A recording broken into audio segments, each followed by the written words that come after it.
Assalomu alaykum, aziz tomoshabinlar.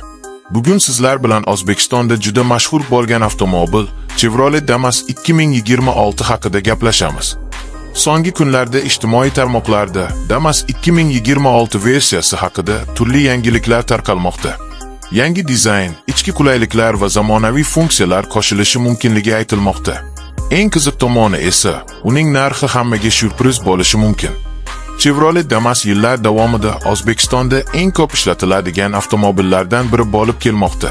Kichik biznes, bozor savdosi, yetkazib berish xizmati va oilaviy foydalanish uchun Damas juda qulay.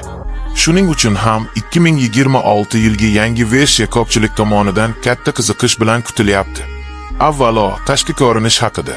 Tarqalayotgan ma'lumotlarga ko'ra, Damas 2026 dizayni biroz yangilanadi. Old qismi zamonaviyroq bo'lib, faralar dizayni o'zgartirilishi mumkin. Bamper va panjarada ham kichik, ammo sezilarli o'zgarishlar bo'lishi kutilmoqda. Bu orqali Damas o'zining klassik shaklini saqlab qolgan holda, yanada yangicha ko'rinishga ega bo'ladi. Keyingi muhim o'zgarish, ichki salon. Hozirgi Damas salonining juda oddiy ekanini hammamiz bilamiz. 2026 modelda esa salon qulayroq qilinishi, o'rindiqlar yumshoqroq bo'lishi va joylashuvi yaxshilanishi mumkin. Old panel zamonaviyroq ko'rinishga ega bo'lishi, asboblar paneli esa aniq va qulay qilib ishlab chiqilishi kutilmoqda. Eng ko'p muhokama qilinayotgan masala zamonaviy funksiyalar. Aytishlaricha, Damas 2026 da elektr oynalar, yaxshilangan isitish tizimi, USB yoki telefon quvvatlash joylari paydo bo'lishi mumkin. Bu funksiyalar avtomobilni qimmatroq qilmasdan, kundalik foydalanishni ancha qulaylashtiradi.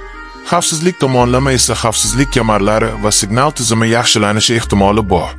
Endi esa eng asosiy savol narx. Ko'pchilik aynan shu masalaga qiziqyapti. Damas har doim eng arzon va ishonchli avtomobillardan biri bo'lib kelgan. 2026 yilgi versiyada yangilanishlar bo'lsa ham, narxni imkon qadar hamyonbop darajada saqlab qolish rejalashtirilayotgani aytilmoqda. Shu sababli Damas yana xalq avtomobili bo'lib qolishi mumkin. O'zbekistonda Damasga bo'lgan talab juda yuqori. Sababi oddiy ehtiyot qismlari arzon, ta'miri oson va yoqilg'i sarfi kam.